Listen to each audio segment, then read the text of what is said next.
Hello there, Honorary Knight and the Helper in White. It's so nice to meet you, Honorary Knight and Lady Paimon. Glenfidia, at your service. Looks like you're in a good mood, Hertha. And nice to meet you, Glenfidia. By the looks of things, you're about ready to open? Indeed.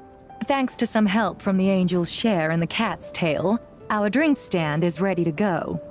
Besides all the classics, we also mix cocktails to order, and are currently offering a limited-time delivery service.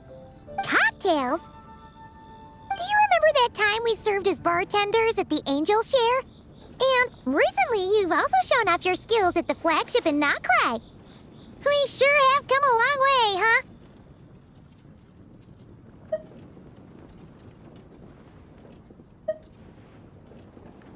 The only thing is, our current drink selection is quite traditional, and it stopped feeling fresh long before the expedition began.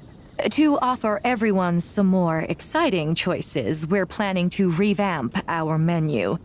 But I need to get back to handling resident requests, and Glenfidia doesn't have much experience mixing drinks. Plus, we've got a whole bunch of outstanding delivery orders on hand. Honorary Knight, if you're free, could you maybe help us out for a while, just until my other squad gets back from the Stormbearer Mountains? You'll be amply compensated, of course, plus double pay for overtime, depending on your performance metrics.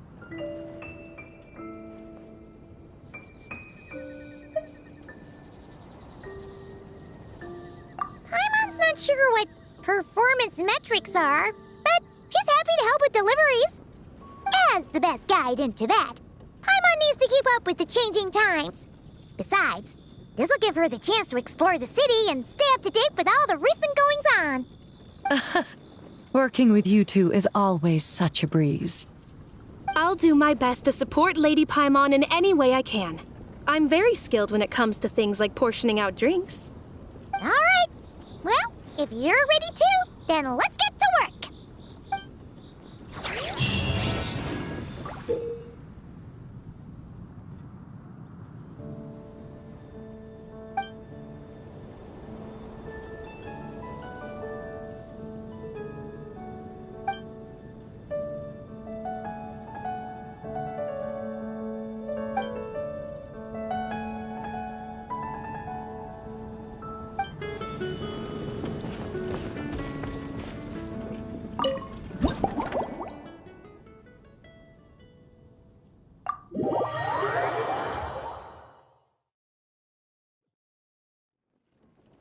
Oh my, it looks like Hertha has gone back to her duties, and Glenfidia is away somewhere too.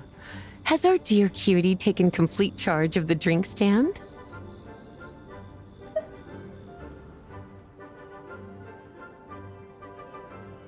Wonderful. Now I can order without worrying about ending up with one of the logistics company's specials. The type of drink that keeps you awake all night, leaving you no choice but to pass the time working.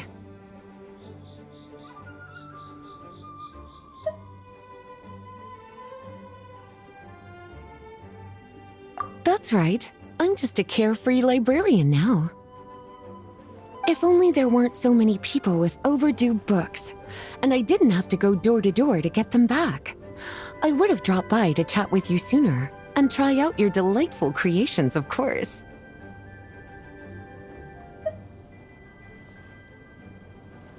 Let me think.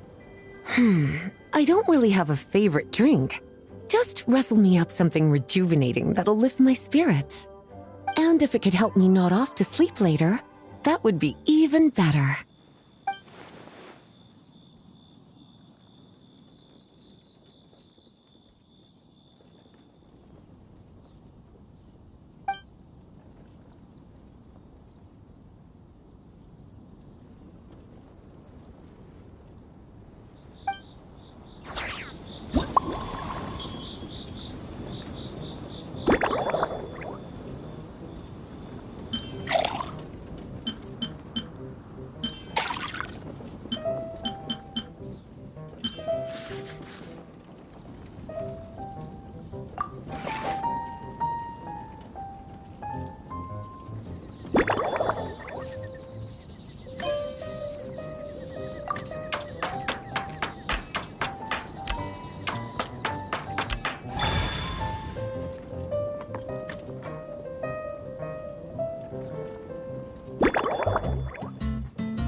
Here's a snow-kissed dawn. I hope you like it. It's delicious, cutie. Pleasantly tart, sweet, but not cloying, smooth on the palate, with a refreshing aftertaste. If anything, though, I seem to be feeling a little more energetic than I'd like. Perhaps you've unwittingly unraveled Glenfiddia's secret and concocted an even more effective pick-me-up?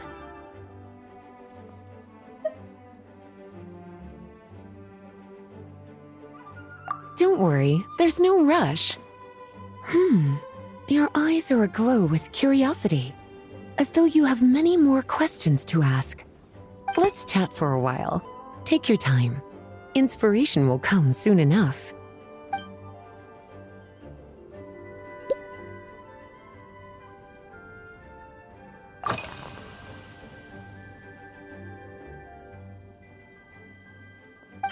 Since you're asking, it's been a bit of an unusual day. There's a chef, fresh out of training in Fontaine, who's recently taken up a position at the Goth Grand Hotel. She borrowed our most valuable book, the Mondstadt Millennial Compendium of Desserts. Apparently, she plans to use dessert-making techniques to improve the taste of various savory dishes. Something about reducing their greasiness.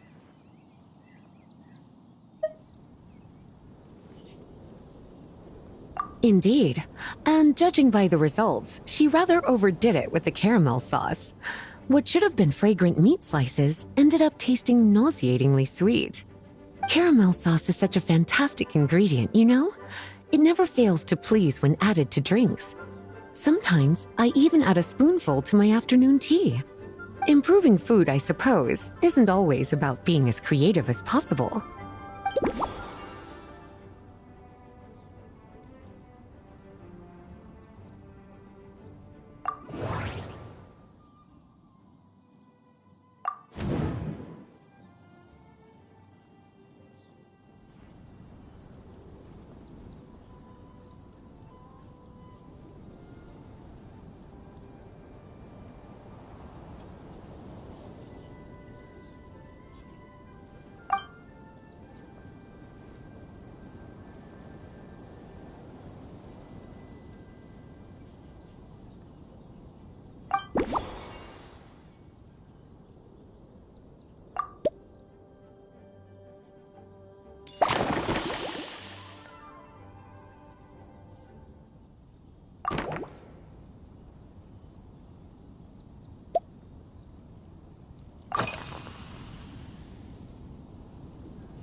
Oh, this? That was for another of today's little errands. A large contingent of the expedition team will be returning to Mondstadt soon. They've been away for such a long time, so there's a good chance many of their tastes have changed. Jean asked me to visit some of their families to try and get a better understanding of what new ingredients might satisfy our knights' changing preferences.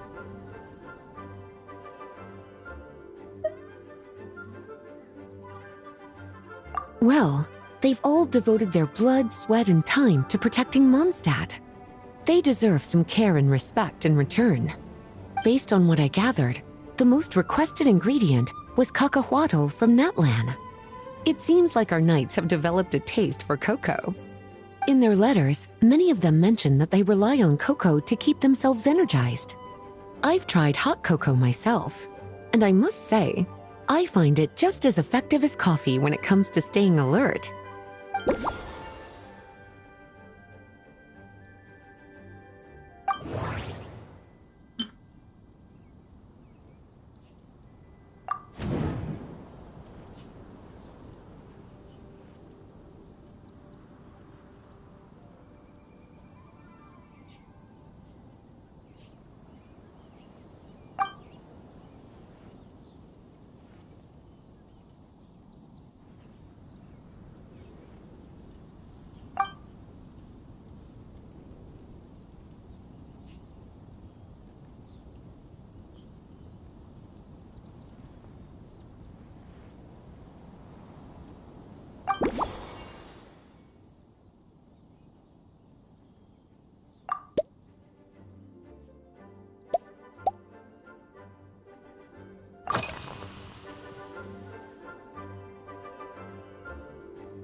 Lately? So careful with your wording, cutie. Is that because you think that I, too, might have changed since we last met? Or simply because you can't remember?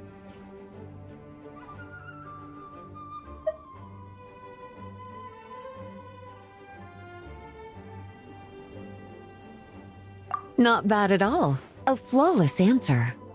Back in my student days, I might have been drawn to every new and exciting ingredient I read about, constantly expanding my horizons and stepping out of my comfort zone. But now, I've grown accustomed to a life of comfort and routine. To paraphrase a certain Leo-Ed legal expert, my life is fast approaching a state of living out one's golden years in peace and comfort. I'm no longer so easily moved by adventure and excitement.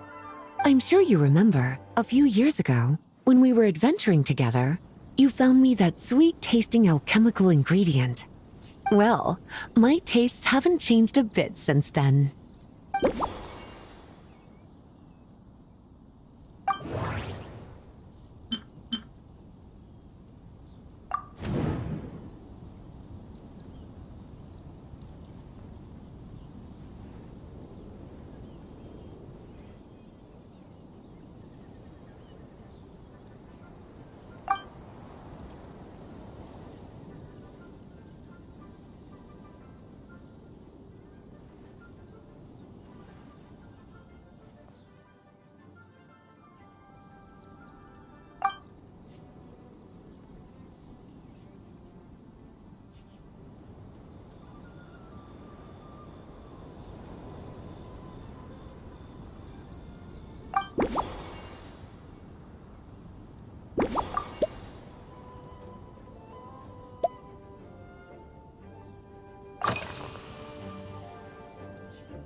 Surely you're not suggesting I'd take this opportunity to sneak off on a little countryside wander.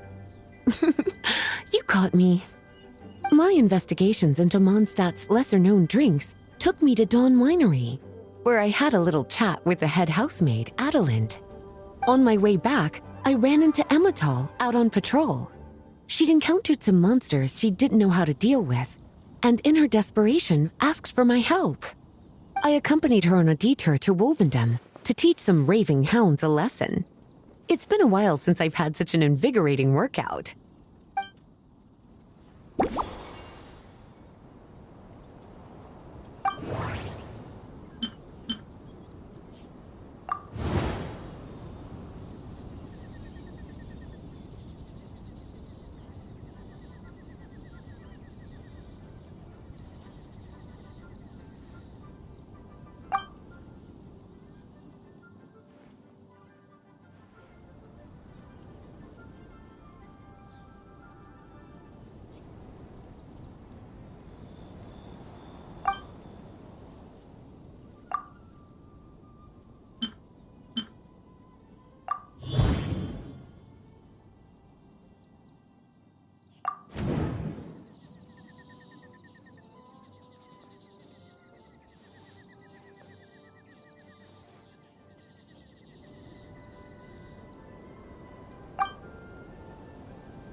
As expected, cutie, your brilliant mind has grown even sharper. Just a few gentle hints were all you needed to light that special spark of inspiration.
Finished. A new creation, custom made for you. This should help you fall asleep quickly and guarantee you peaceful dreams. It's called a slumbering rose. From the colors to the choice of glass, everything's been carefully crafted. You've turned it into a completely different drink. Based purely on appearance, it's exactly my style.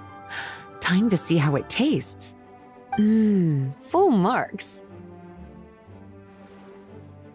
It's like savoring an exquisite dessert before taking a stroll along the shore of Cider Lake, with a gentle breeze caressing your skin, relaxed and at ease.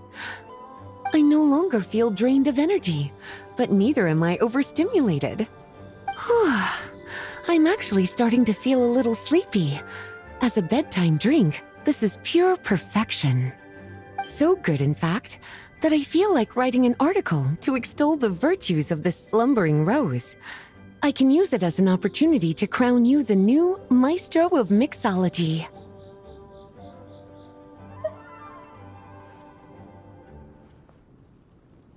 Speaking of lakeside strolls, why don't you join me next time there's a clear, warm day, when the sun is bright but not too harsh?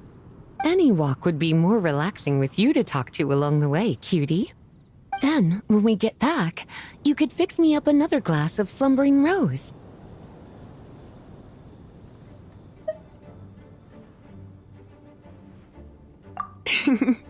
And I'll make just as sure to hold you to that. When the time comes, I won't accept any excuses.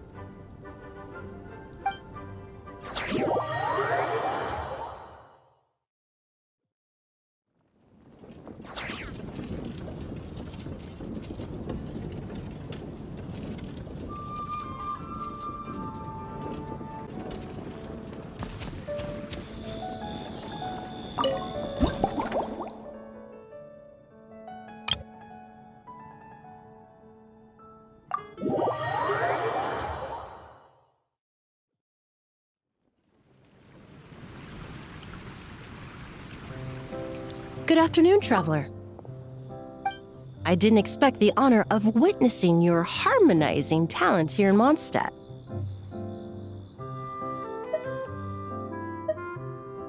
Both, actually.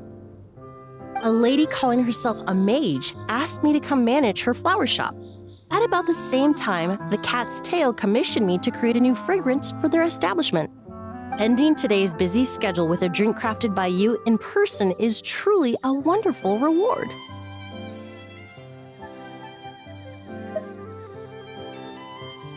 I have faith in your choice.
Care to give this a try, Miss Emilie? Your artistry is truly a pleasure to watch.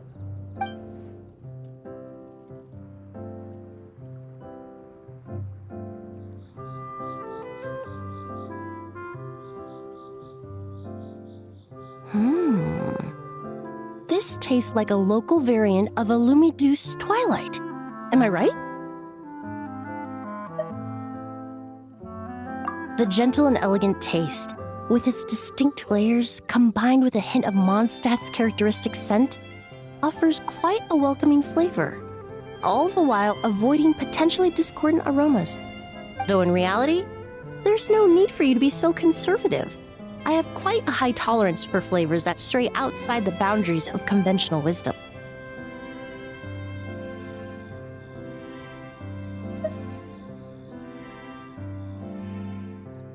Your drink was nice, but it would be perfect if you could make one with a little more depth. A cocktail that shows off your unique understanding and enhances my impression of Mondstadt. If you need time to mull things over, perhaps you might find inspiration in a little light conversation?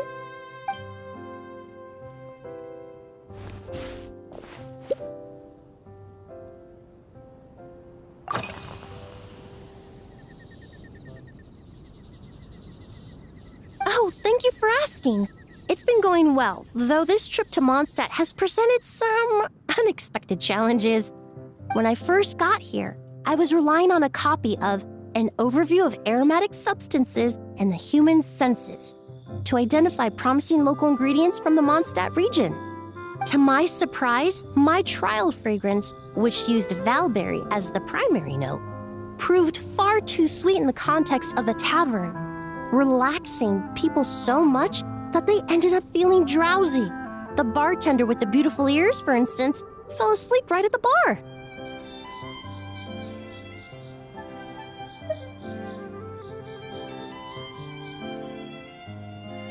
Let's just say that sweetness isn't always a case of the more the merrier.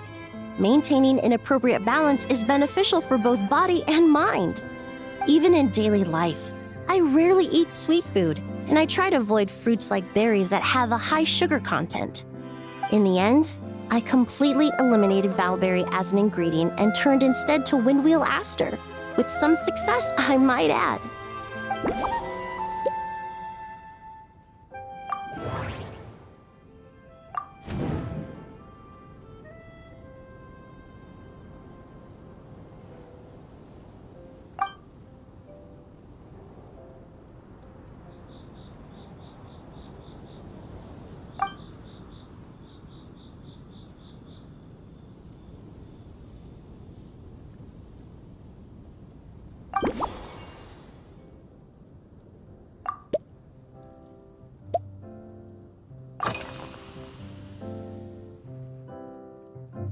They're part of my reward from the flower shop owner. Important ingredients for making perfumes. Thanks to these, I was able to complete my commission for the cat's tail. I studied Mondstadt's Cecilia flowers many years ago. In fact, the fragrance of Cecilia in certain fields has become synonymous with Mondstadt itself. However, this is a special case. Some cats are quite averse to the scent of Cecilia, and we need to be particularly mindful of their preferences.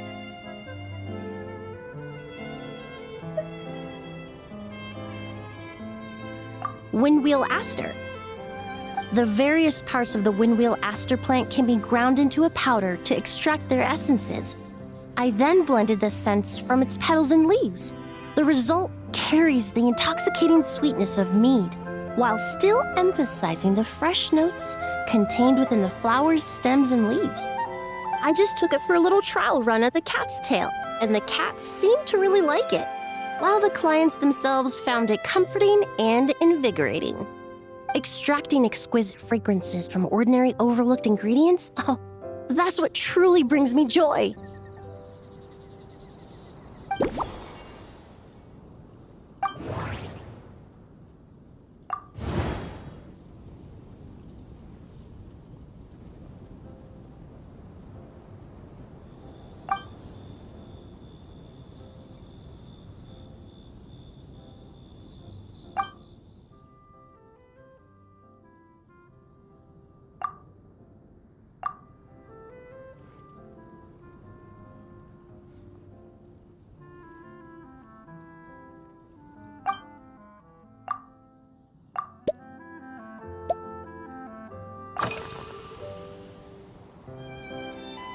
Usually, after work, my friends from the Maison Gardiennage sometimes treat me to a few drinks.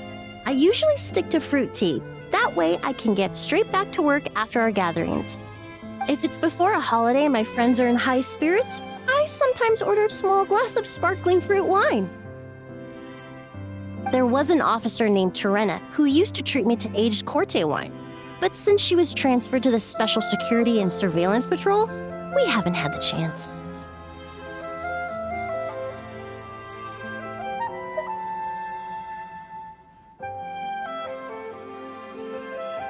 In the world of science, high-proof alcohol is a widely used solvent. I've grown well accustomed to the smell of it by now. Besides, when I'm slightly tipsy, my state of mind changes, which in turn alters my approach to perfumes. It doesn't matter if the result is good or bad, it's all about trying something new. So I don't mind drinks with just a little bit of alcohol, but I don't like anything too strong.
It really is.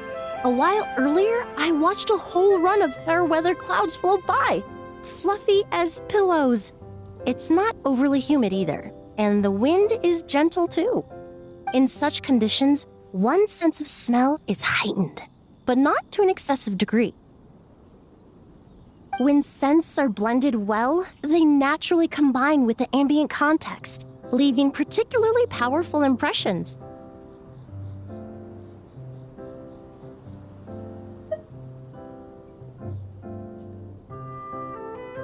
It seems something similar is true for mixology.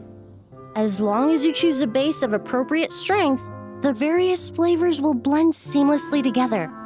When mixed properly, all the ingredients work as one to create a most wonderful symphony for your taste buds.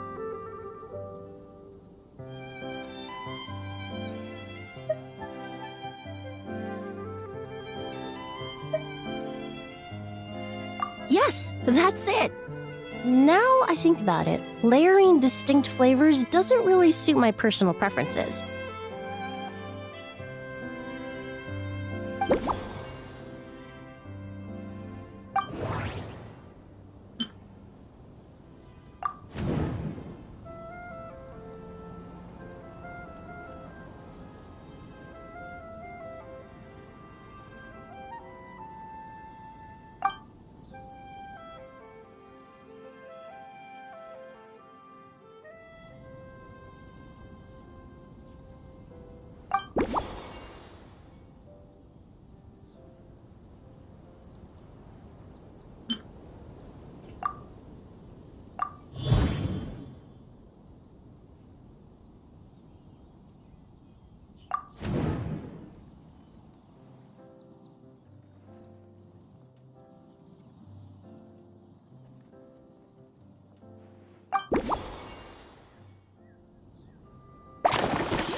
Just from our brief chat, you've already formulated a new concoction. Perhaps you possess a natural talent for this kind of creative work.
Here you go.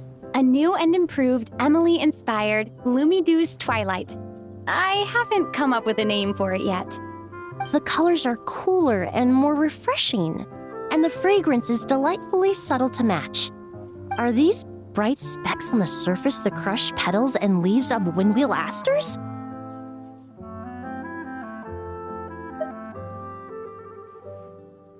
I'm sure it must taste wonderful. Let me try.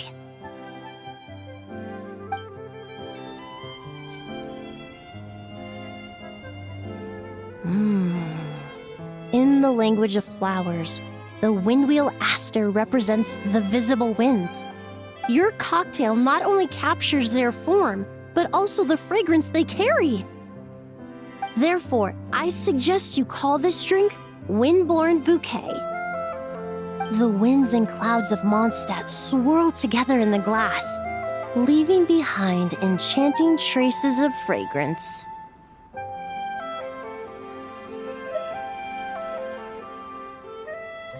Really? Oh, perhaps it's just a habit of my profession. I'm glad you like it. Now it's time to slowly savor this masterpiece. Thank you so much. This trip to Mondstadt has been so rewarding. This is the most memorable cocktail I've ever had. Once I get back to Fontaine, I will attempt to recreate this moment as both a fragrance and a perfume.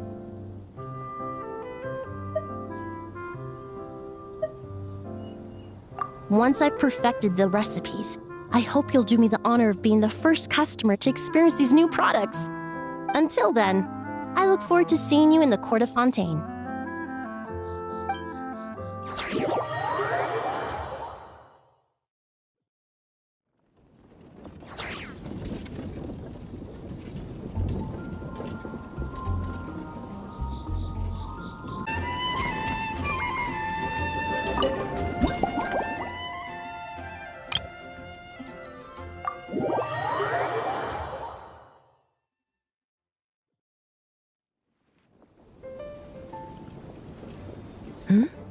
So you're looking after the drink stand now.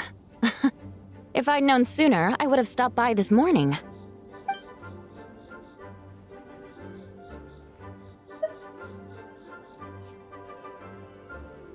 I've got to say, I'm getting curious. I've heard a lot about your mixology skills.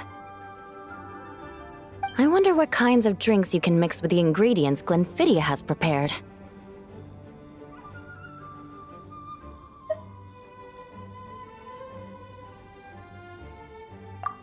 I don't have much of a choice. It's just one thing after another right now. First off, the Knights of Favonius annual combat assessment is coming up. And this year, the standards are higher than ever. As the captain of the reconnaissance company, I have to lead by example. At the very least, I need to rank as one of the top 3 captains in the practical portion. So, I've been intensifying my training lately.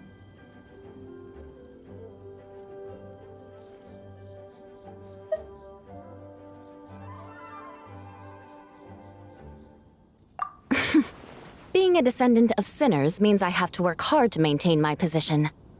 I'll have you know I've never once neglected my duties. Anyway, on top of all that, my duel with Miss Clorinde required a lot of focus and energy. Learning how to turn defense into attack and seize the initiative when facing a combined assault from sword and musket. Even now, I'm still chewing through the details. But in the end, the exchange went well, and both parties learned a great deal. Never mind writing reports from 6 different perspectives. I feel like there's enough worth mentioning to write 24 of the things.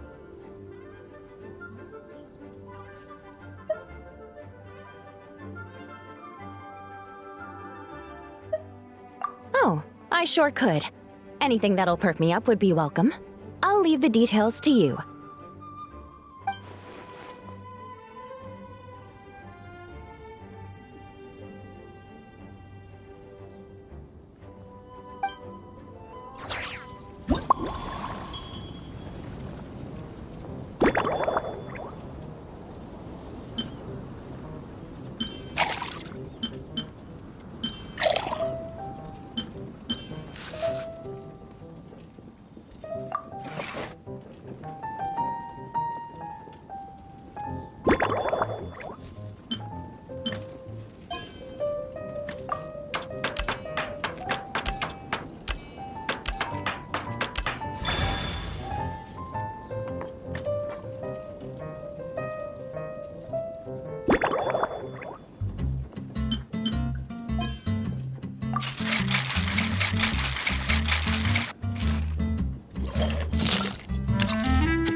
one twinkling starlight for Captain Eula. Hope you like it.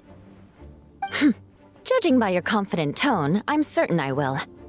Well then, I'll make sure to savor this thoroughly.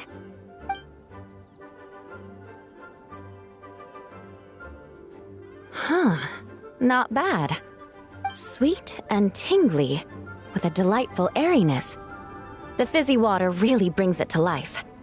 I suddenly feel full of vim and vigor. But just one glass doesn't quite scratch the itch. How about something with a bit more bite?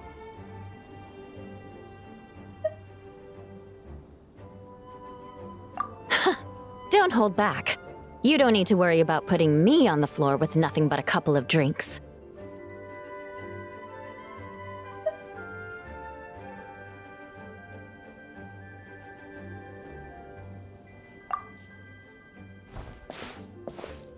Works for me. The first company hasn't assigned me any paperwork for tonight, so I'm free to catch up and try your new creations at my leisure.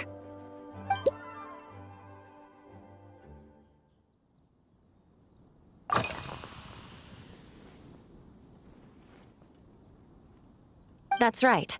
The merchant I got it from called it Romaritime Flower Fruit Extract. It has a very unique smell. Here, have a bottle.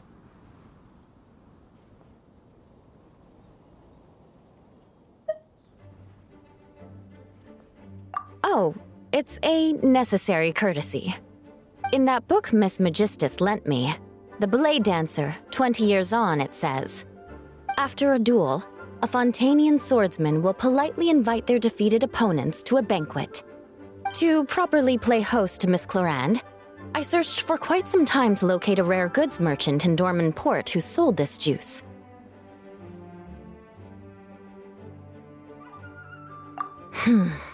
I had my doubts at first, too. But Amber said something that makes a lot of sense. She said that even if this custom doesn't really exist, following it still shows I've made an effort to understand Fontaine's cultural heritage. Besides, who doesn't like trying new things, right? When I gave it to her at our post-training banquet, Miss Clorinde really did enjoy this juice.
Oh my.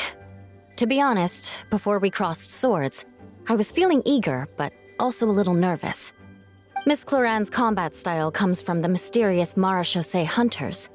In the library, there are some old Fontanian newspapers from hundreds of years ago that give some idea of how formidable an organization it was. A more recent newspaper claimed that Miss Clorinde was an orphan from an underwater kingdom, and that before battle she would perform rituals inviting spirits to possess her sword. Certainly, from my own experiences, Miss Clorinde's abilities more than match those descriptions.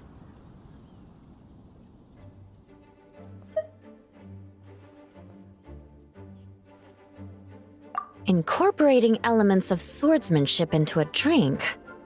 Huh. Certainly a creative idea, I'll give you that. A commemorative cocktail at a time like this sounds nice, but how do you plan to express something like swordsmanship with a drink?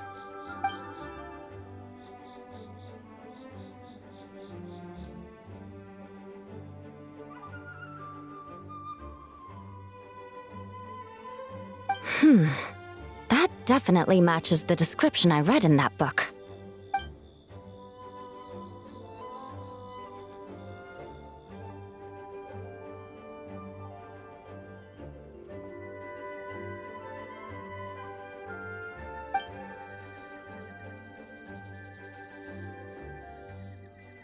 That's right. You really know your stuff. I doubt there's anyone else in all of Tevat who could come up with such a perfect metaphor.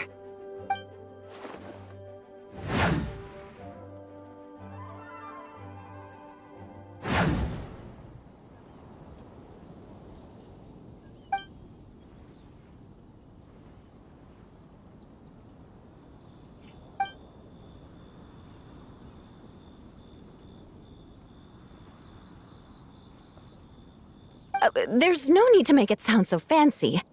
It's just an aristocratic variant of Favonius bladework, with a bit of personal flair.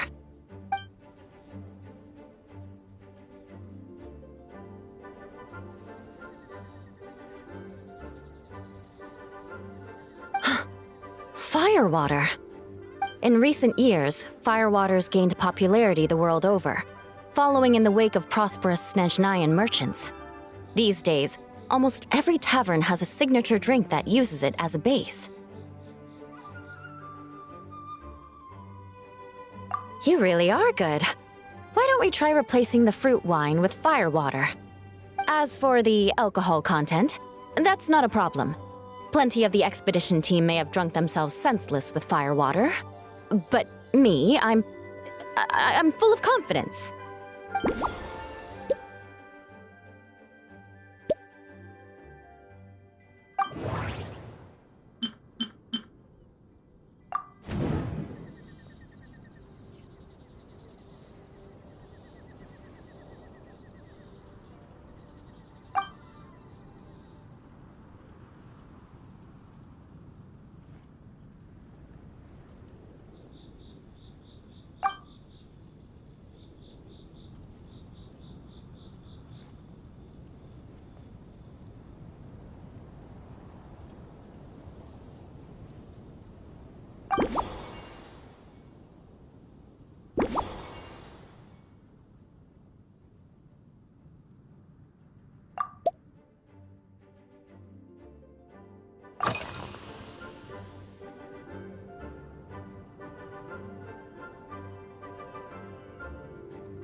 Yes, I have. For a while, the situation there was difficult. A gang of outlaw engineers was messing about with some sort of mechanism control technology, attempting to manipulate ruin graders so they could rob merchant caravans. To make matters worse, several veteran knights who had been stationed at Dorman Port were transferred to my squad, and they weren't happy to be taking orders from that Lawrence girl. Leading them on this mission was quite eventful. It took 3 weeks of stealth operations in the snow, with no fires to keep us warm, before we finally located the enemy's stronghold. Those veteran knights faced the bitter cold and were almost taken down by the enemy's smuggled battle mechs. Fortunately, the battle went our way, and they had no choice but to acknowledge my abilities.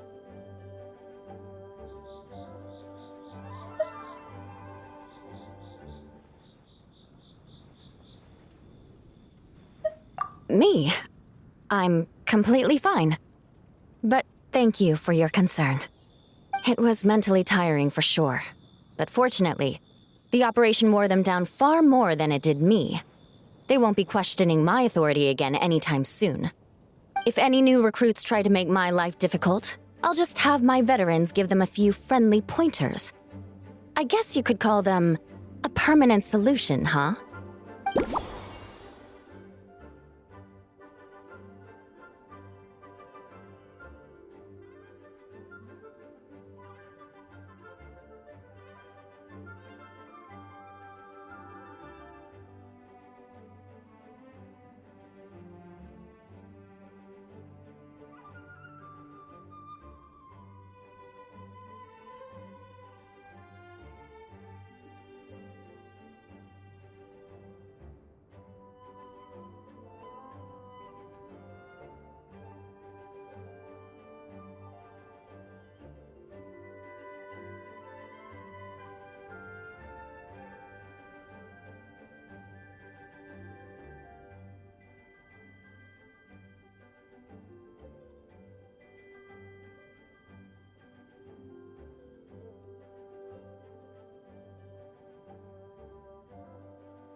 If you want to know what I've been eating recently, I'd better start by mentioning the logistics company's latest revolution. They launched a diet improvement initiative and started distributing a form of standardized canned food to knights operating in the wilderness. In the past, we only had dry rations. Every mealtime we had to set up pots and campfires, roll dice to choose a cook, and take turns standing guard. In all honesty, it was a bit of a hassle. Now we just need to bring our standard field rations, comprising of 5 cans and 9 paper packages. We can heat the cans by the campfire, and then we're ready to eat.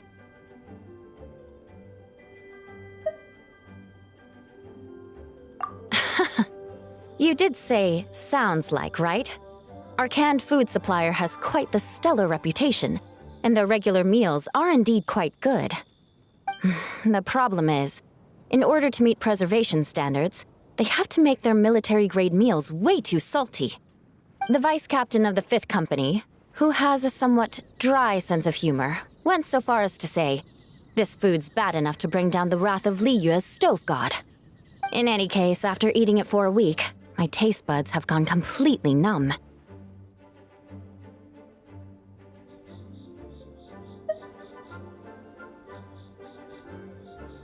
You can hardly blame the logistics company. After all, it is hard to please everyone. Our feedback has already been submitted, and they should be working on fixing the issue. Of course, having fresh meals prepared in camp by a dedicated company chef is still the best option.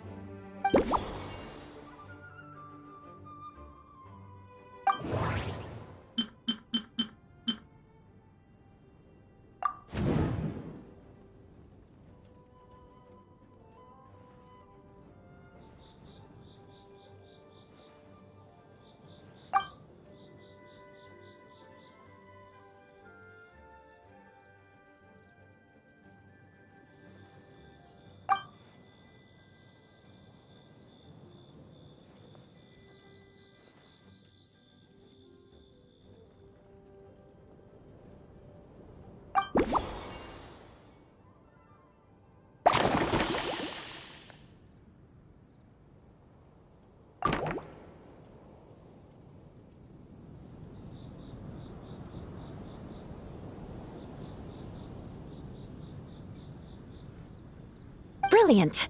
I'm looking forward to seeing how you do.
Here's your all-new Seafoam Sword Song, mixed to meet your personal preferences. Oh my, what beautiful colors! And you even added my romaritime flower fruit extract. The aroma is perfect, and I can smell the alcohol, but it doesn't stifle the fruity fragrance. Let's see how it tastes.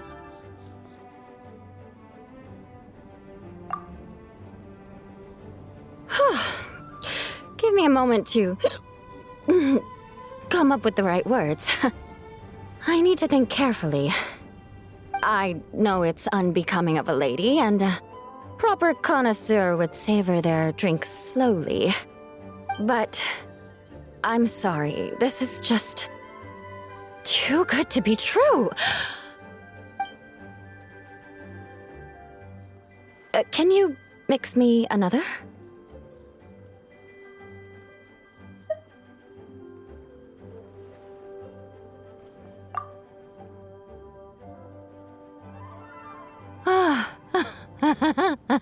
Oh, no, what was I going to say? I've completely lost my train of thought. Whatever. I feel fantastic. This cocktail... Oh, it's the best I've ever had. I think I'm gonna head home and get some sleep.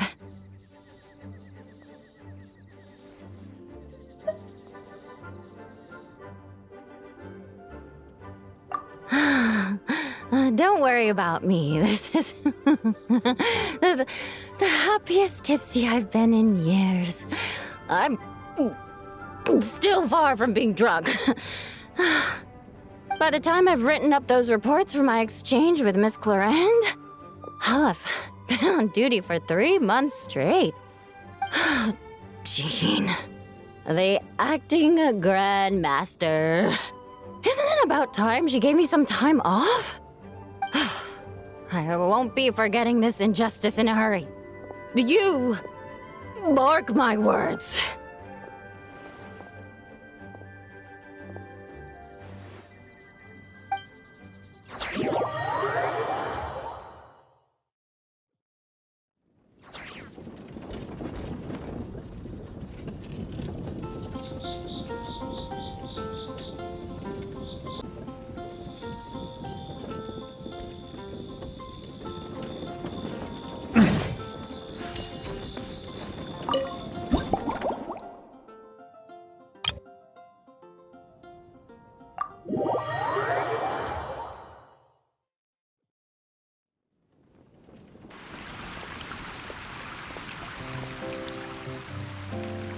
Suspicion confirmed.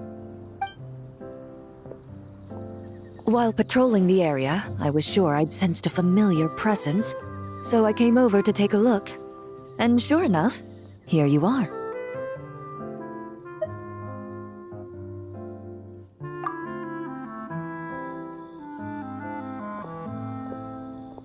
If Miss Charlotte were to see you like this, I'm guessing she'd take 100 pictures and write up a report.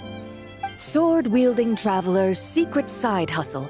Exclusive cocktails from Tevat's Explorer Extraordinaire. You'd make the front pages of every major newspaper. And there'd be crowds of Fontanian tourists flocking to your drink stand, causing gridlock on the streets of Mondstadt.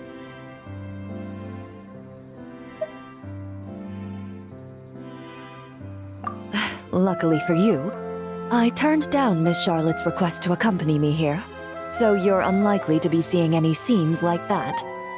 Let's quietly celebrate this moment of peace. And on that note, I'd like a caramel blaze. That look on your face tells me you have a lot of questions you want to ask.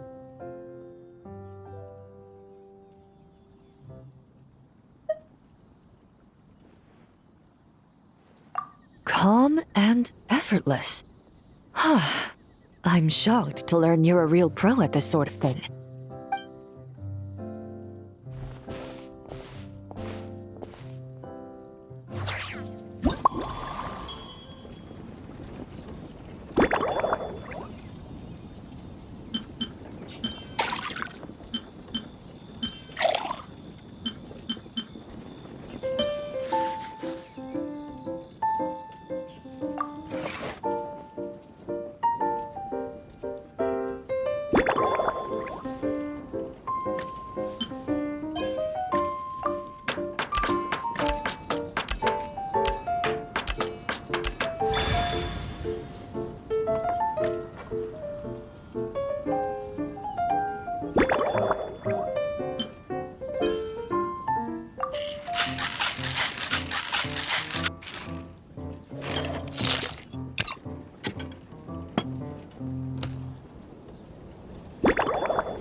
Your caramel blaze is ready.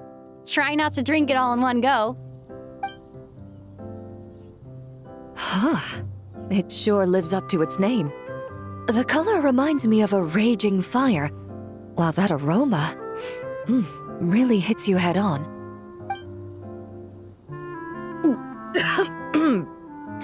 It's quite strong. I'm all right. I just need a little time to get used to it. As I recall, the last time I drank alcohol was at a wine tasting event that Navia invited me to last year. I only had a small sip of Sassica wine, and it was nowhere near as strong as this concoction of yours.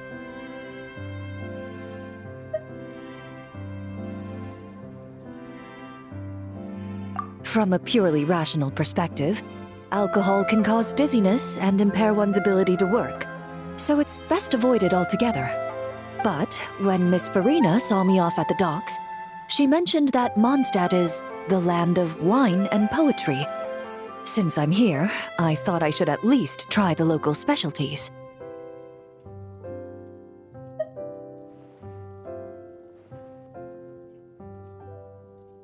In fact, Captain Eula, whom I sparred with earlier, has quite the refined taste for fine wine. She even gifted me a bottle of Romaritime flower fruit extract, which is no longer produced in Fontaine, and can now only be found overseas. Out of the utmost respect for her skills, I feel compelled to deepen my knowledge of Mondstadt's wines.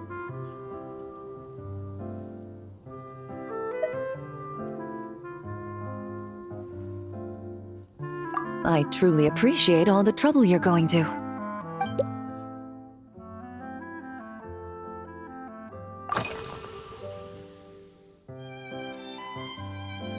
Huh? Does that mean she's already finished her commission? Well, she's certainly efficient. Once I return to Fontaine, perhaps I can let Sigewinne know that I'd be happy to purchase her latest perfume. I'm not sure I'd say that. On my way to Mondstadt, we happened to take the same boat. Naturally, we got to chatting. I've often heard Sigewinne praise her work. After conversing with her on the journey over, I must say, she is indeed a rare and refined individual.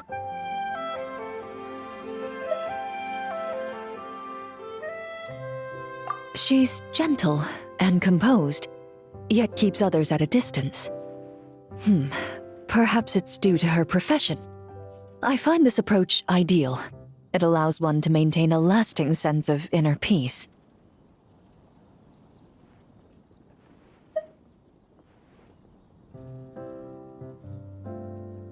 Oh, thank you, but there's really no need to set anything up. Our work rarely intersects, and our social circles hardly make for a Venn diagram, if you know what I mean. Best to just let things take their natural course.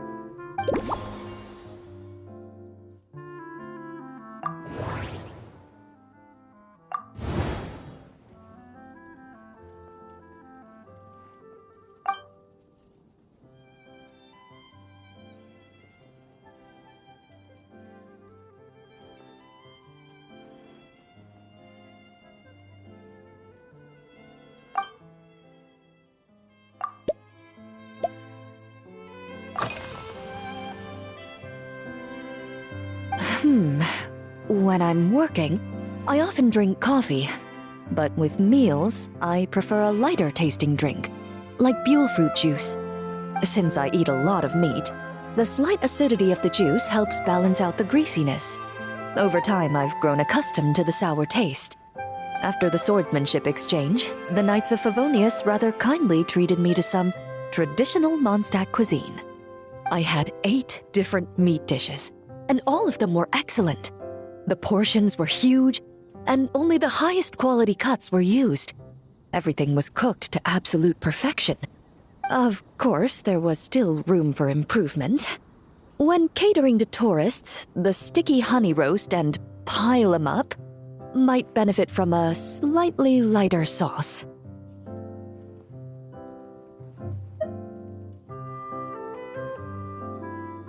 I've certainly tried all the red meat dishes. I think I've had enough calories to sustain 3 days of vigorous work, so I've had to decline all subsequent dining invitations. To be honest, I can still taste the grease. There must be a way to cleanse my palate.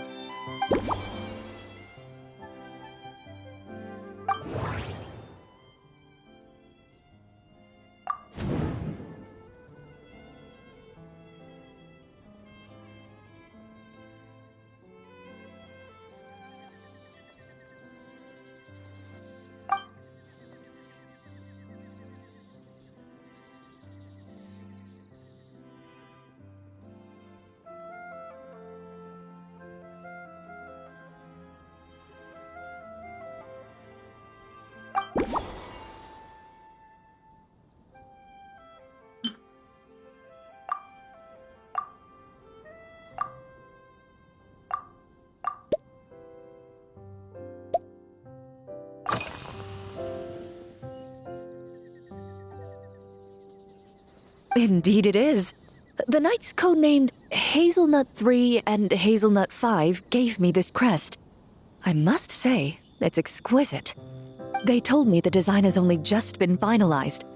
Apparently, it's only presented to important guests. They said they're making a badge for you, too, but it hasn't been finished yet.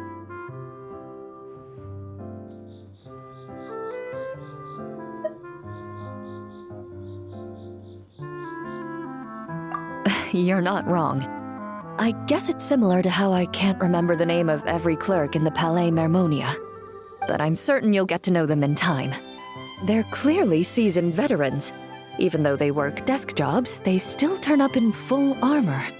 After handling my affairs, they headed to the tavern for a gathering, saying they wanted to continue last night's duel and determine who had the highest alcohol tolerance. Drinking barrels of beer the night before, yet being able to work with clear minds the next day. Whew.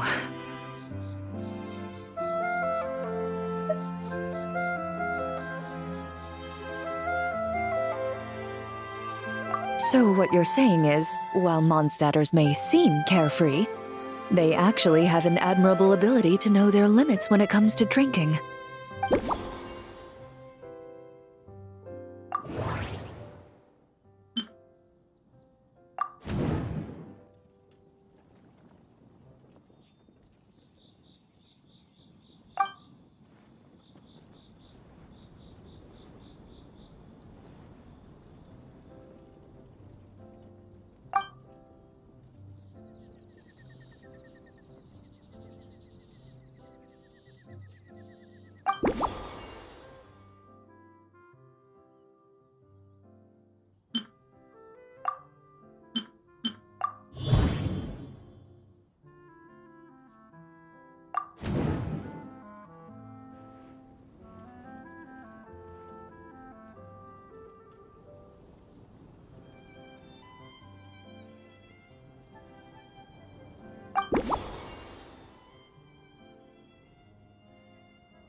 I've seen a little.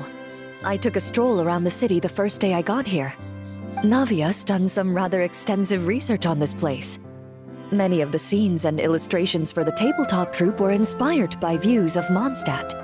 However, the way she describes the atmosphere in her world building is quite different from the real Mondstadt.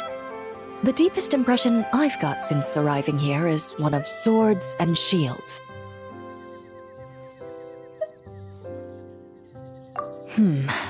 Perhaps because I've mostly just visited the blacksmith and the training grounds.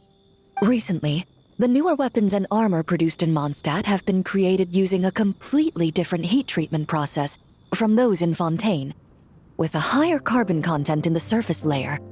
While this has slightly reduced their overall toughness, their impact resistance has greatly improved.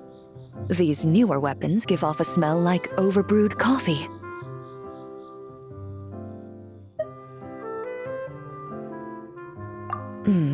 Perhaps it's because that scent gave me such a positive first impression. You see, Fontaine's signature metalwork is often coated with a protective agent that contains Marcotte. Over time, the faint fragrance becomes overly sweet. And for some reason, it makes my teeth feel funny. I don't imagine the scent of Mondstadt's swords and shields would cause the same level of irritation.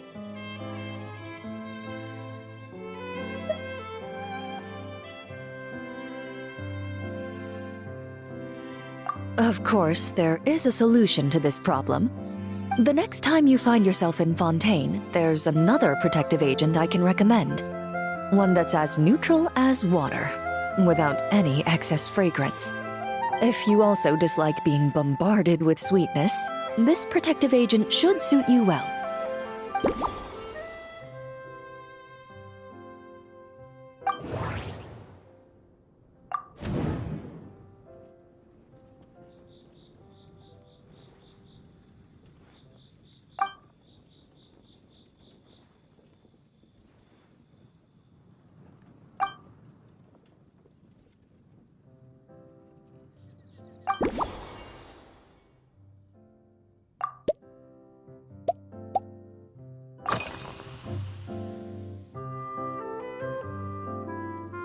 Are you already planning the details of our hypothetical get-together?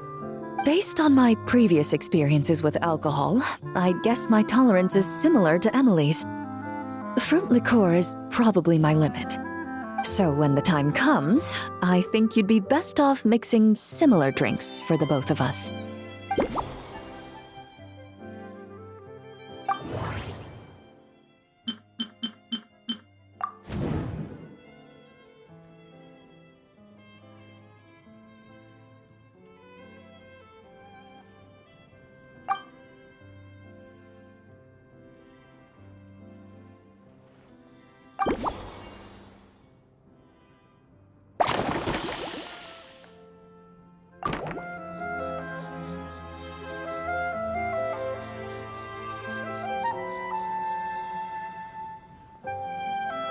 All right, I'll make sure I'm mentally prepared.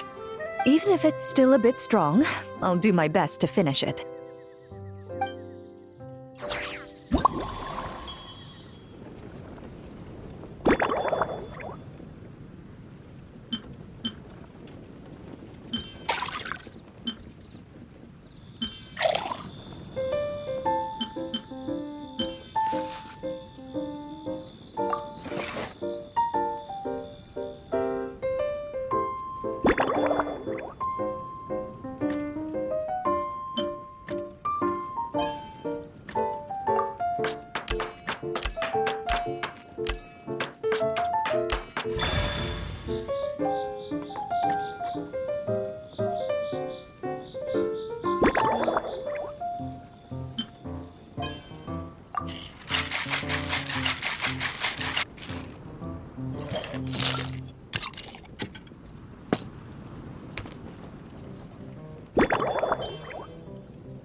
All right, this new creation is called Leisure Time Lightning, a cocktail made exclusively for champion duelists. Enjoy!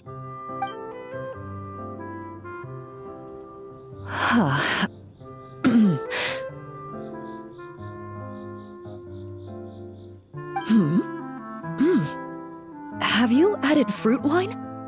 It tastes wonderful. This is ideal for me. There's a subtle saltiness that combines well with the tartness of the fruit and the sweetness of the caramel. Each sip balances delicately on the edge of perfection. The color of the wine also fits well with the name, and the lightning imagery contrasts with the fiery nature of the caramel glaze. But where does the leisure time part come in?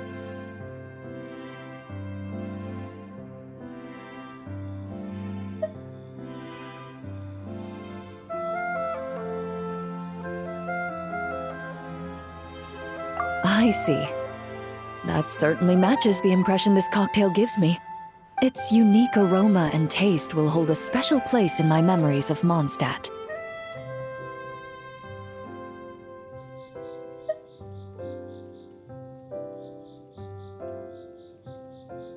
Do you think, if the chance were to present itself, you'd be interested in mixing drinks somewhere else?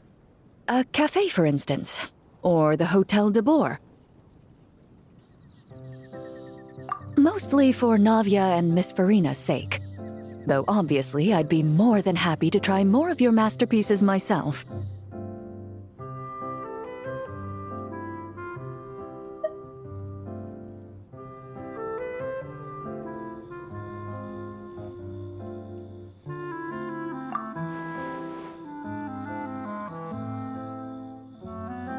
I understand. I won't try to strong-arm you. In any case, I truly appreciate your hospitality. Thanks to you, whether I'm summarizing the key lessons from my exchange with Miss Eula, or discussing strategy with the Knights of Favonius, I'll be in my best condition.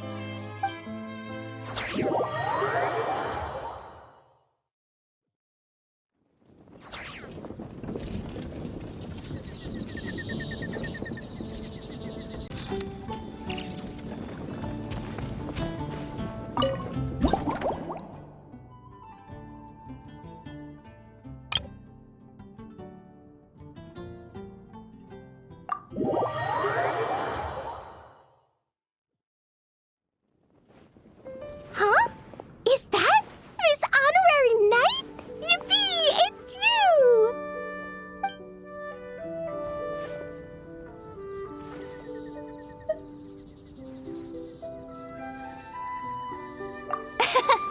Auntie Eula told Klee that Miss Hertha had found someone amazing to help out. Seeing you here, Miss Honorary Knight, Klee knows this must be the best drink stand in all of Teyvat.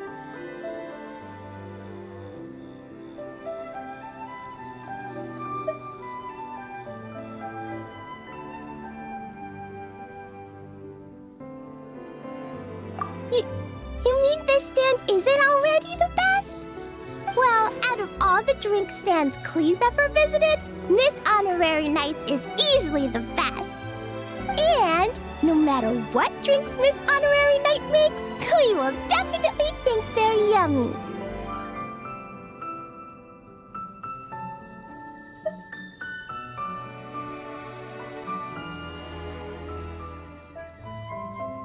Oh, you want me to be mean? But Klee could never be mean to you. Let me think. I know! I'll pretend to be Albedo! Whenever Albedo reviews Timaeus' work, his face goes super serious, and Klee can hear every word he says.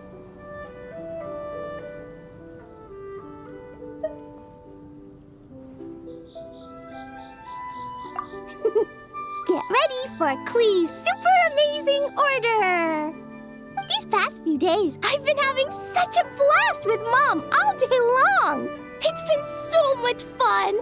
Even being sent to solitary confinement couldn't wipe the smile off my face.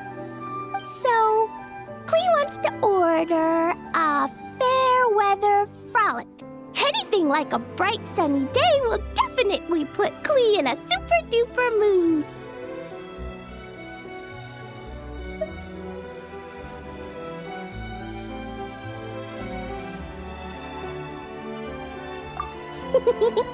I wonder what it'll taste like.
Your Fairweather Frolic is here. Go on, give it a try. Wow! So, a Fairweather Frolic is this color? Purple sky. Is it supposed to be a bright, shiny night?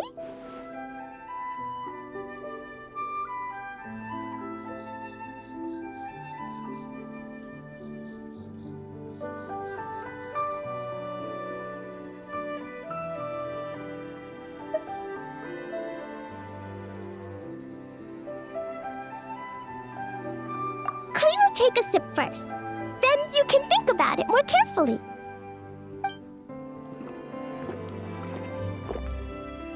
Ah, finished. Yummy! Both sweet and sour. If Klee drank this while eating grilled fish, I could definitely gobble down 2, or 3, or 4, or even 5! But one drink isn't enough. Klee wants to try a drink that tastes like cake.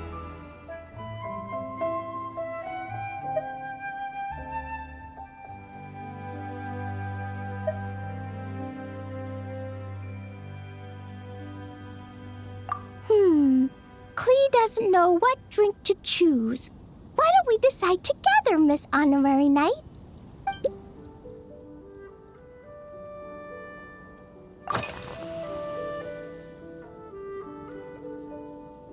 Three square meals? Klee often eats 5 meals a day, sometimes even 7. Adventuring takes a lot of energy, and if I eat too much at once, I can't run so well. So, it's better to eat lots of smaller meals. Albedo used to prepare all Klee's meals, and my lunchbox was always arranged so neatly, just like a pretty painting.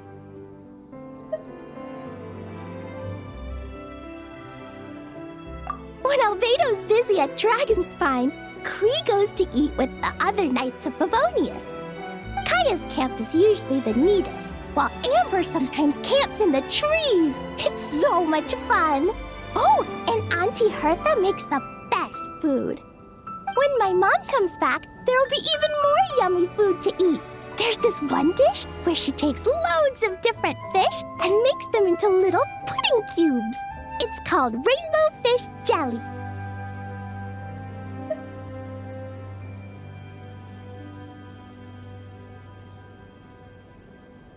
Her Chocogo Crunchy Slices are fantastic, too. It's her newest creation made with chocolate and cookies. They're a little bitter, but they're crunchy. They smell scrumptious, and they have a really sweet aftertaste.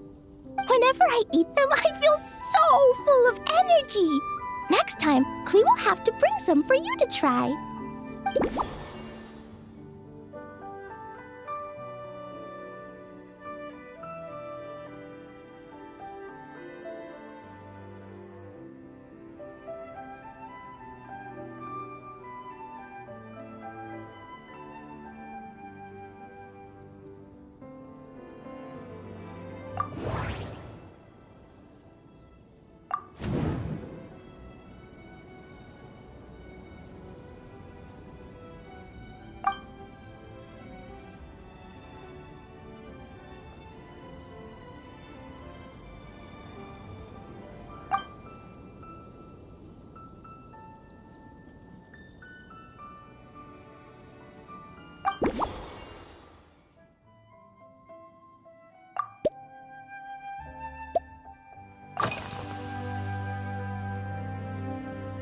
Yeah, when Klee gets back home, I'm gonna eat some salted nuts while reading my book. Klee used to eat cake after dinner, but Master Jean said it's too sugary, and it's not good to eat sugary things before bed. Apparently, it makes you chubby and gives you toothaches. So, Mom got some advice from Auntie Barbie, and now she gives me nuts instead. She says they help my brain remember things better. Nuts don't have much flavor. It's like chewing on grass, but they're okay if you add a little salt.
This stuff?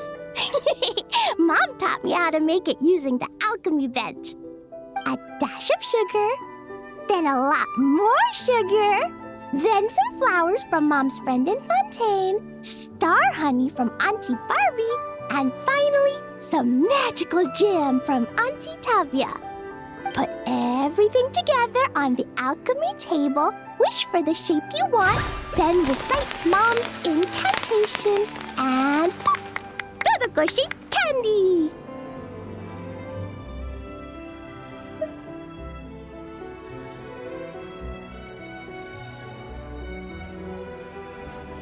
Klee can give you some Dodoko candy too if you want. And if you really like them, I can even teach you my mom's incantation. That way, you can make your own candy whenever you want.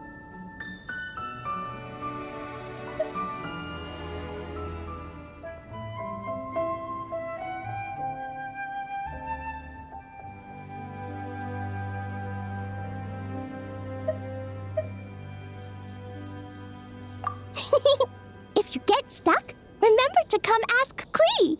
When it comes to magical candy, I'm an expert.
Oh yeah, Klee still wants to eat sweet things, like cake, for example. Maybe we could just go easy on the cream? Or add more fruit? Oh, right! That friend of Mom's who's always wearing glasses gave her a big bag of Fontainian Buell fruit. They're so round and rolly. Klee ate a whole bunch of those, and they were super sweet. But Master Jean said it was okay, because sweet fruit isn't the same as sweet sugar. So if Klee really has to eat nuts, maybe I can just soak them in some fruit juice first?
Yeah, Mom gave me an amazing book recently. She said I have to read one chapter every night, learn something useful, and then go to bed early. That book taught Klee how to make something called propellant. Now Jumpy Dumpty can go Fwah! And bounce even higher.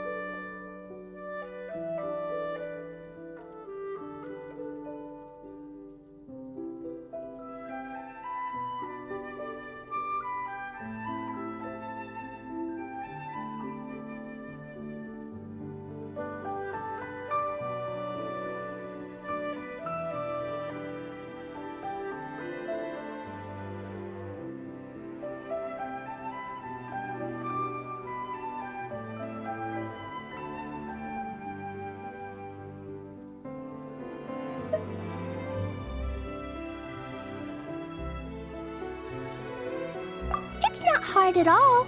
In fact, it's a lot like making bombs. You just have to be careful when trimming it down. It's like sharpening a pencil that could suddenly go boom. Bedtime's an important part of Klee's schedule, too. Mom sits by my side and tells me all kinds of wonderful stories. She has a lamp made of gemstones, and when she turns it on, it goes kabling and lights up the ceiling.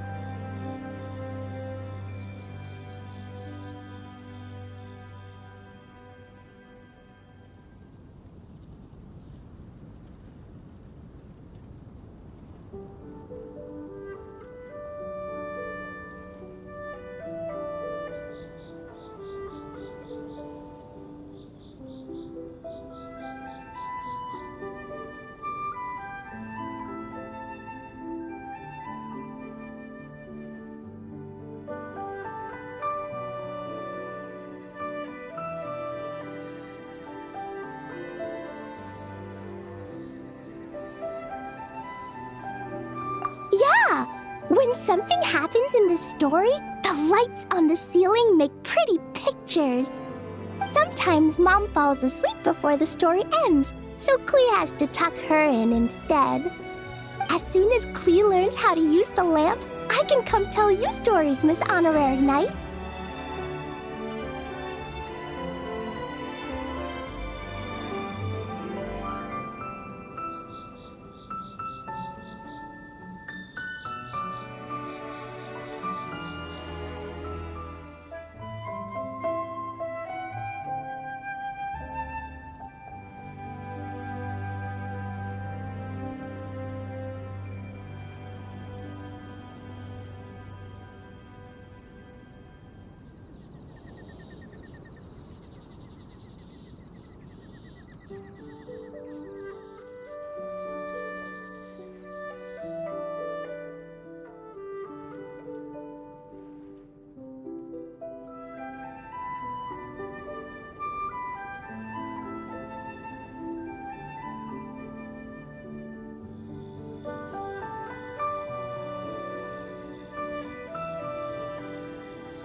Klee has memorized so many wonderful stories, enough to make everyone happy every day.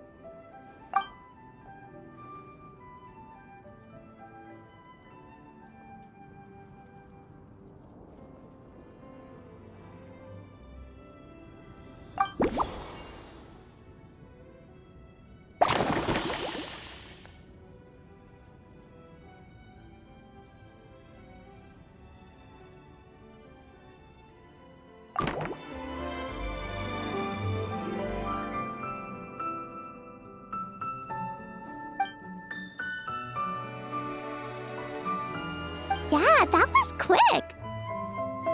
Klee's looking forward to finding out how tasty your next concoction is.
It's done! I just know you're gonna love this new creation. Wow! There's Dodoko candy on top! There's so much orange in this cup, and Dodoko looks like he's lying on top of white fluffy clouds. And the weather inside looks much better, too. Yummy! It's so delicious! Klee has to drink slowly. I can't just gulp it down, or I'll miss all the yummy flavor. Miss Honorary Knight, this is amazing! It's like you mixed sunshine with juice. Klee was so tired from playing, but now I feel refreshed. And warm. And peaceful. Ooh. You're the best, Miss Honorary Knight.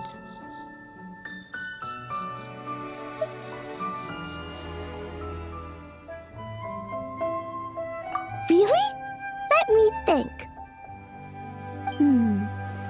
When the weather's nice and Dodoko's happy, Dodoko will want to sing, right? And when Dodoko sings, Klee wants to sing too. So, let's call it Dodoko's Duet.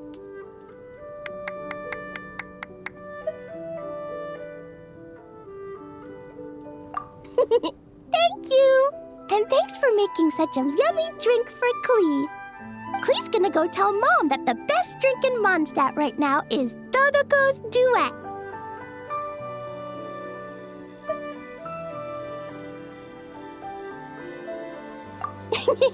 Klee's gonna write down Mom's incantation and give you a copy, Miss Honorary Knight.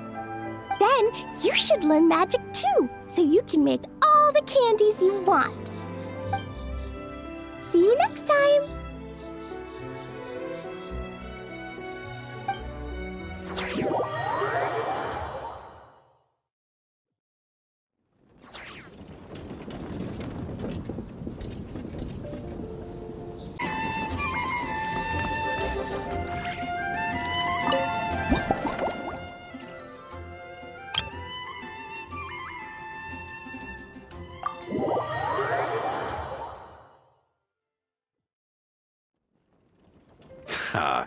So Hertha's even roped our honorary knight into helping with this little venture.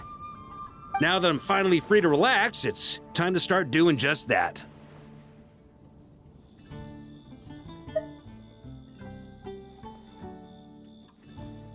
Can't wait to see your skills in action. Give me something that goes well with casual conversation, but still packs a punch.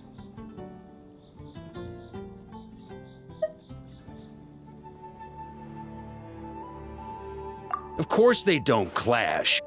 A drink that packs a punch means you have to drink it slowly. And if you want to chat, then it has to go down smooth. So, something with a sweet aftertaste. A conversational connoisseur requires the perfect balance. The most suitable choice on this menu would be the Thorny Lake. It's a drink with a real kick that you can find in almost every bar. It's not enough to know the recipe, though. The key is in the mixing. Some bartenders choose to stick to the tried and tested basics, while others like to add their own personal flair.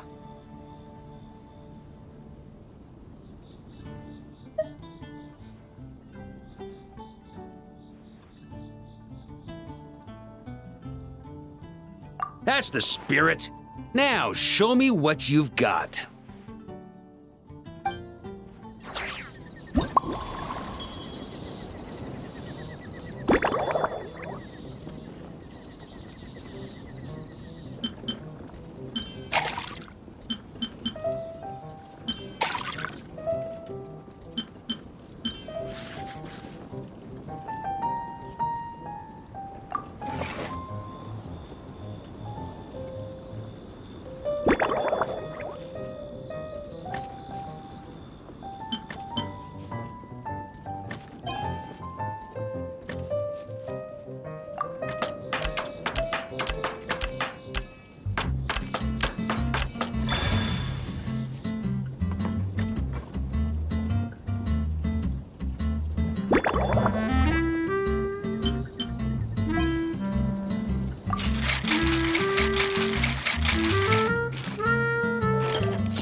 Grandmaster, I hereby present you with this Thorny Lake for your enjoyment and assessment.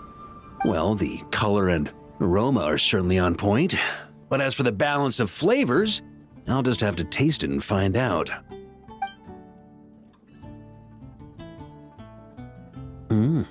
Not bad. You haven't overdone or skimped on any single ingredient. Though, unfortunately, it's a little too, polite for my tastes.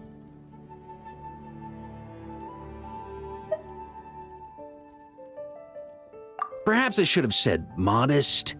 You followed the formula to a T, but if anything, you've played it a little too safe. Were you worried that deviating just a little might disappoint me?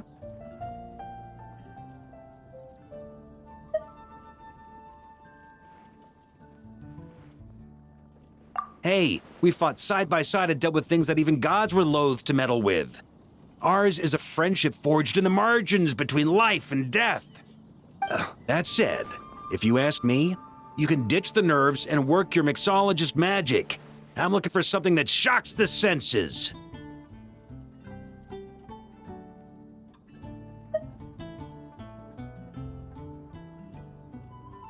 Mull it over, there's no rush.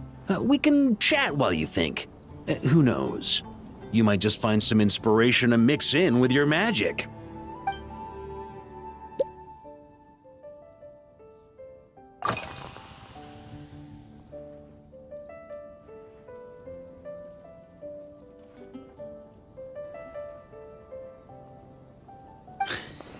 I like your style. Speaking of this garden, it brings back memories of something that happened many years ago. When I was young, I like to find ruined guards to test my fighting skills, both armed and unarmed. Once, I failed to take down a stray missile, and it ended up destroying a watchtower on the city walls. As punishment, I had to run 50 laps around the city, repair the watchtower, and help rebuild the shattered walls in this garden.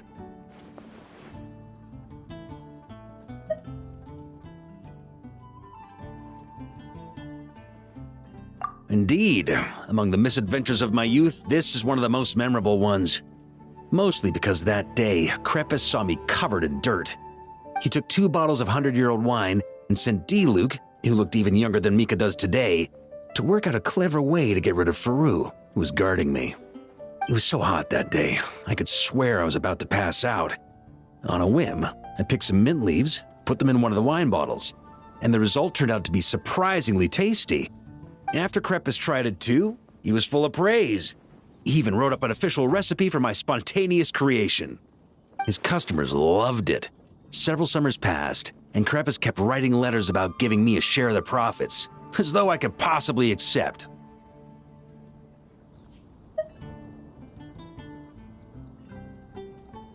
Yes, good old Crepus.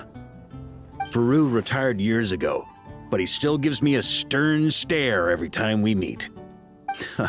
He's a stubborn one. D-Luke, who replaced him, and then Kaya, who took over later, both performed impeccably. Changing times will always belong to the youth. He should have admitted defeat long ago. When I get the chance, I'll have Kaya show him the amazing progress the cavalry company has made.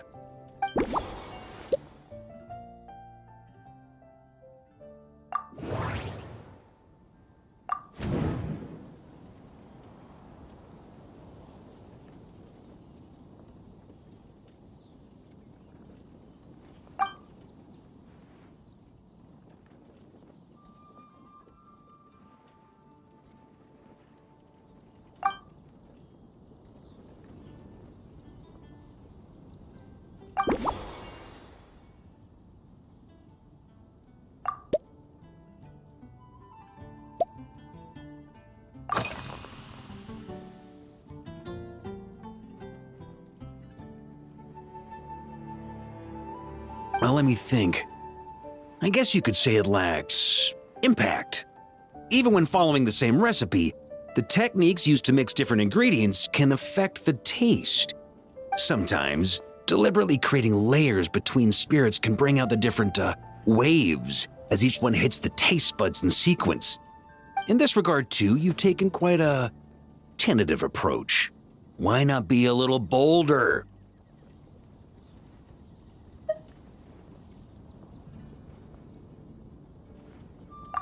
Ha ha ha, you catch on quickly.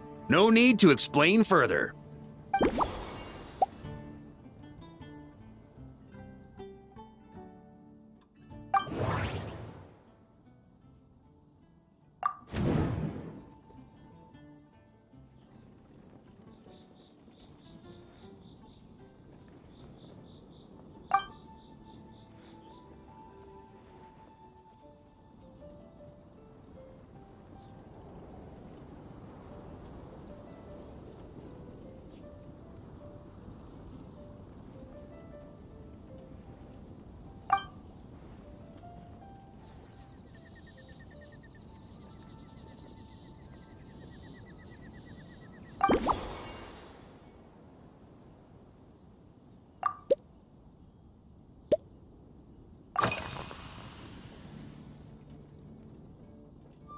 Pretty awesome, huh? It's like a hammerhead that you can fill with wine when you're not using it to pound in nails. It was a gift. Hoffman came up with the idea, Charles supplied the design, Wagner helped cast it, and about 10 or so knights chipped in to pay for the materials. They've been waiting to have a good drink with me, and this is my crucial weapon to aid me in a fair duel with them all. I'm the Grand Master, after all. I've been drinking a lot longer than them. I've practiced more assiduously, and I have a bit more meat to absorb the blows. So it's only fair to my subordinates that I drink a teensy bit more per round. Wouldn't you agree?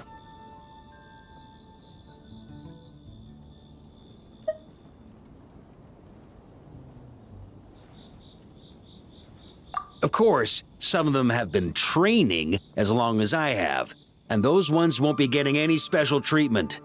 Take Hazelnut 3 and Hazelnut 5, for example. Both were skilled warriors who helped me deal with Eric back in the day. Nowadays, I have them helping Jean with miscellaneous duties. At today's after-work cooldown, they insisted on trying to keep pace. In the end, they lost our game of darts and ended up passed out on the floor. I've already told Jean that I won't be approving their leave request for tomorrow, no matter what.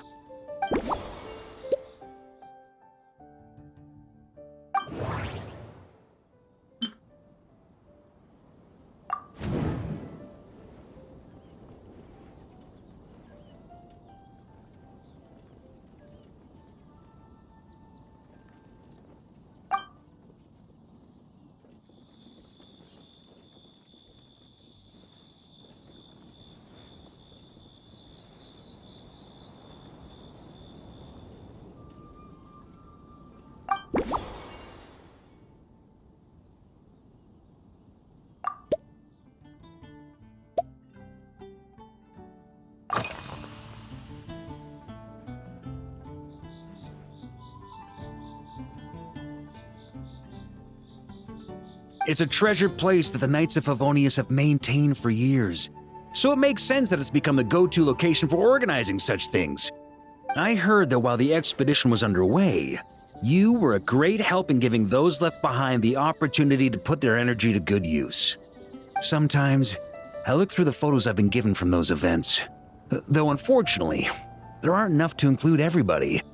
My conclusion is that Mondstadt needs to do more to popularize the camera.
If I were in charge of organizing events, well, I suppose everyone would revolve around fine wine, or at the very least, there would be some sort of tasting involved. For example, we could go all in on this drink stand and open it to the whole city, with every company of the Knights selecting one or more mixologists to compete against each other.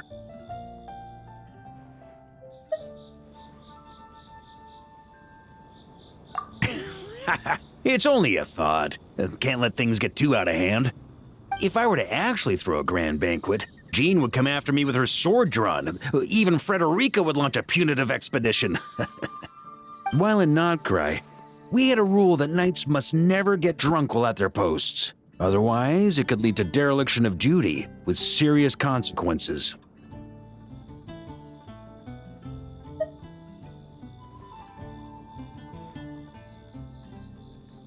Exactly. As expedition members return to their companies, my hope is that this rule will gradually spread to everyone in Mondstadt too. Just like firewater and smetana, these Notcry delicacies have made their way into Mondstadt's households and become part of people's daily lives. Young people need to learn restraint.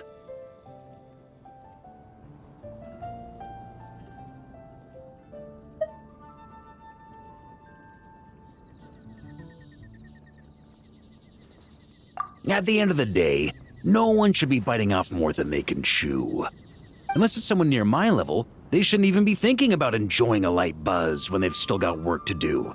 Most people would just end up a whole lot drunker than they'd like. You should come practice with me on weekends. Trust me, once I've drunk them under the table, they'll be swearing off wine for a whole week.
Huh?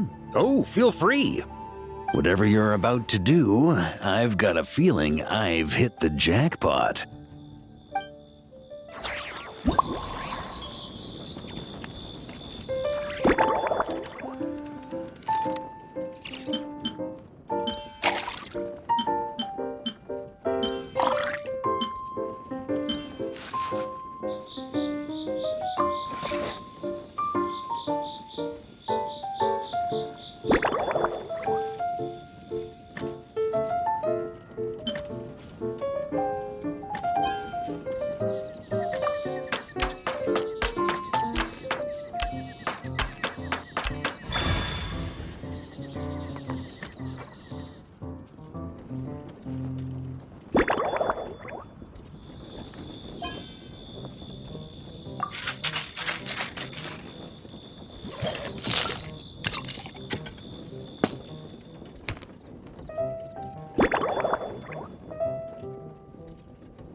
Here you go, Grandmaster. A cocktail just for you. I guarantee you won't find this one too polite. Such a spirited drink. How did you make this? What a burning scent of firewater. Oh, it's as if the very air were about to ignite. This is more like it.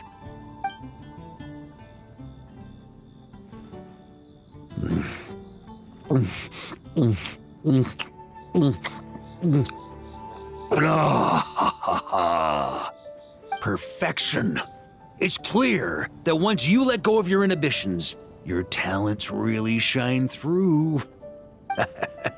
That first hint of mint is like a cooling feint that masks the firewater underneath. By the time the sweetness dissipates, the firewater is already slipped in behind your guard, ready to deliver a powerful strike of intense flavor. Oh, it's exactly the impact I was hoping for.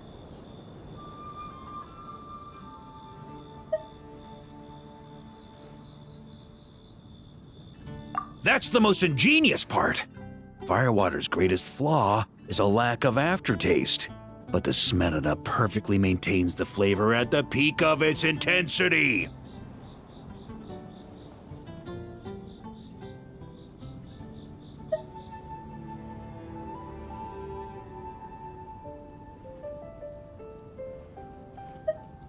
It's hard to imagine something this good was created by a mixologist who doesn't even drink firewater. I think it has the potential to become a firm favorite in Mondstadt and Nodcry.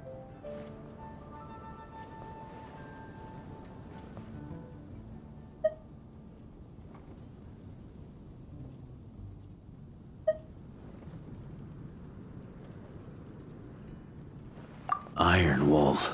Oh, perfect. It's elegant, yet wild. Only you could come up with such a fitting name. Oh, I have an idea.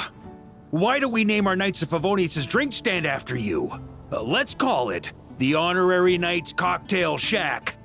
No time to waste. I'll go have a word with Glenfiddich right away.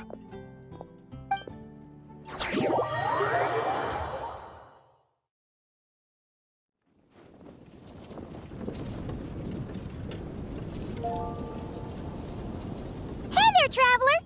All wrapped up for the day? Paimon hears you did a great job holding down the fort while she was out delivering drinks with Glenfiddich.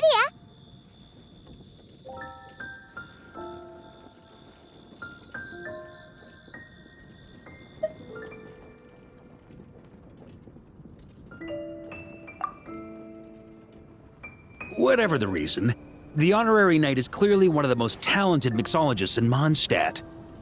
Considering how short a time she's been doing this, I believe that someday she has the potential to give the legendary bartender at the Cat's Tail a run for her money.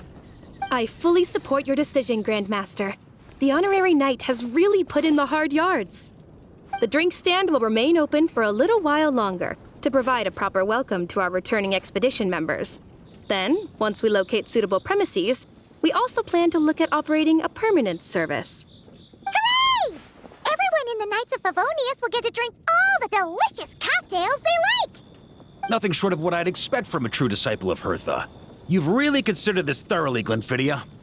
Also, if I may, Honorary Knight, regarding the special cocktails you've developed, would you mind leaving the recipes with us? We'd like to add them to the official menu.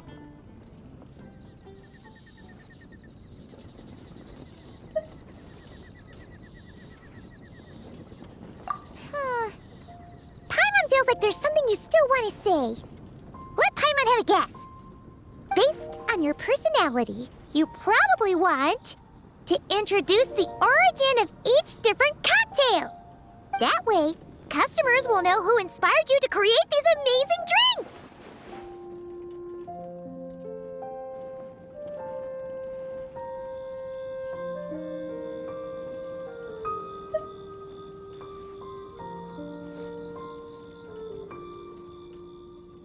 No problem at all. If you need, I can even have someone draft the paperwork on your behalf to secure you the rights to these new recipes. I hope when we recruit some new bartenders, they'll be able to learn from your incredible skills. Even if they can't quite match your work, if they could be 2/3 as good, that would still make them industry leaders.